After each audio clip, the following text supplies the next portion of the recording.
Our inspirational talk today is with one of our advanced students, and I really don't like calling our advanced students, more like colleagues. I remember meeting Seal several years ago for the first time, and in a class up in Lilydale, New York with Bill. And from that moment on, she's been part of this community and part of our lives. So we welcome her today with her spiritual inspirational address. Seal? Thank you. The word namaste. I honor the place in you in which the entire universe dwells. I honor the place in you which is of love and of truth and of light and of peace. And when you are in that place, and I am in that place, we are one. That was the first thing that came to me when I started thinking about, so what are we going to talk about today? And I have been reading Richard Rohr. He's a Franciscan priest, and he works at a retreat center, and he is a teacher for the Center for Action and Contemplation down in New Mexico. And right now I am reading a book, and it's called The Universal Christ. And in the book, he has a piece from Carol Houselander. And this struck me on so many levels, and it's the first thing that I would like to share today. I was in an underground train, a crowded train in which all sorts of people jostled together, sitting and strap hanging, workers of every description going home at the end of the day. And quite suddenly I saw with my mind, but as vividly as a wonderful picture, God in them all. But I saw more than that. Not only was God in every one of them, living in them and dying in them and rejoicing in them and sorrowing in them, but because God was in them and because they were here, the whole world was here too. Right here in this underground train. Not only the world as it was at that moment, but not only all the people in all the countries of the world, but all those people who had lived in the past and all those yet to come. And I came out into the street, and I walked for a long time in the crowds, and it was the same here on every side, in every passer-by, everywhere, God. And I saw too the reverence that everyone must have for a sinner, for a regular person. Instead of condoning them for their faults, condoning them for their sins, which in reality is just utmost sorrow, we have to comfort the God in each other. We need to comfort the God that suffers inside each one of us and manifests itself in so many different ways. Fear, anger.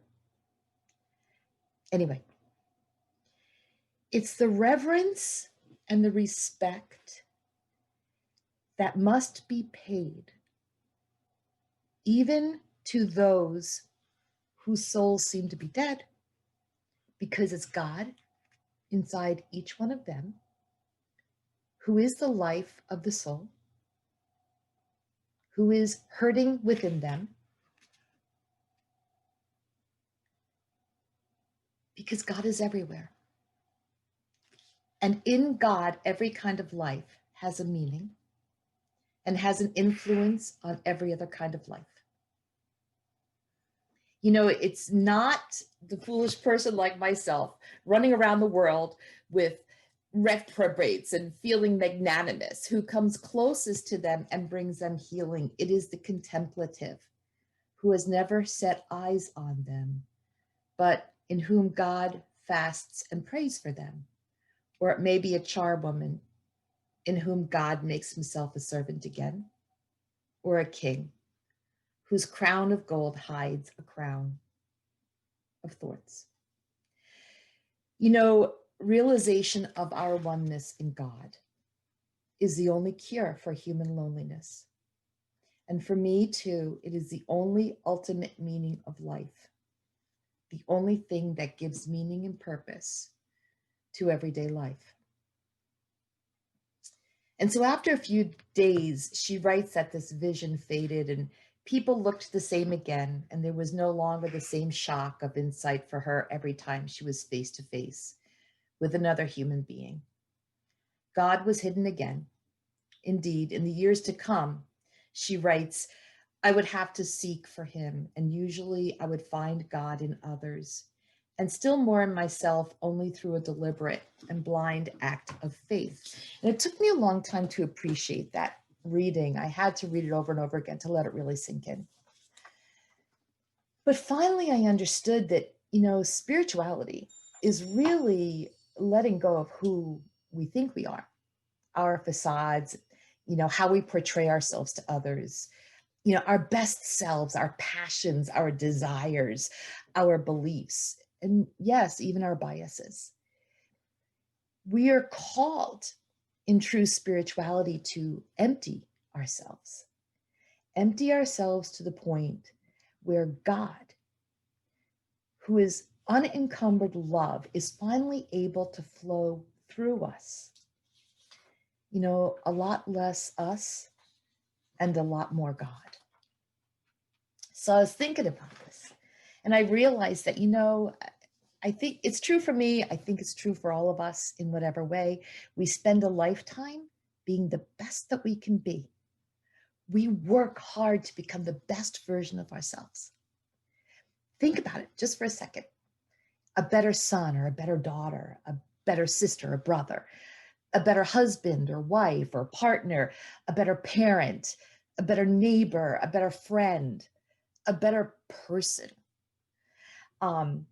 You know, we spend our life involved in self-improvement, becoming healthier or becoming wiser or becoming wealthier or becoming happier or becoming kinder. You know, developing our own identity. And I was thinking about this and I'm relating it to my routine in the morning. I get up, I get washed, I wash my face. And then I put on toner, and then I put on moisturizer, and then I put on foundation. Put a little bit of powder, a little bit of blush, a little bit of mascara, you know, because I want to put my best face forward, right? And layer upon layer, I am carefully and skillfully applying the perfume and the hair gel, right? Because I want to look the best. But what does this do but bring about separation and individuality? When really, am I really separate from you? Lynn, am I separate from you? Dee, am I separate from you? No, no. When we peel away the layers, when we let go of all that we think we are, that is when we're able to allow the God in us to embrace the God in you. It's really that simple. And I realized this morning that God doesn't need any makeup, and he doesn't need to be moisturized, and he doesn't need to have gel in his hair. He just needs to be allowed to be present. And so if I empty myself out of everything I think I should be, and if I just allow God to be in me and come out and embrace the God in you, I think that this is a recipe for peace. I think it's the very recipe that we all look for, especially in this season, one of our holiest seasons, no matter what we celebrate. When you boil it down, we are celebrating love. We are celebrating unencumbered God. And so there you have it. And so emptying ourselves to the point where God, unencumbered love, is finally able to flow through us, it is really a lot less me and a lot more God. And so I'm going to end with this thought, with this prayer.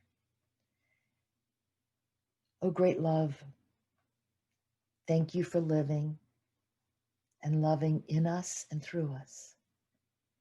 And to you, my brothers and sisters, to you, all of the parts of who is me, all of us, may we all do.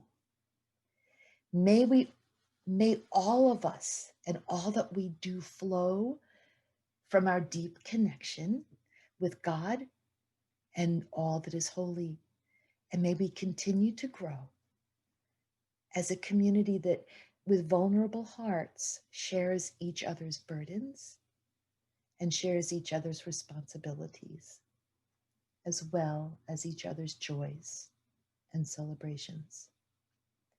It's really not what we come bearing when we knock on the door. It's really about who we bring. And we bring God. Thank you.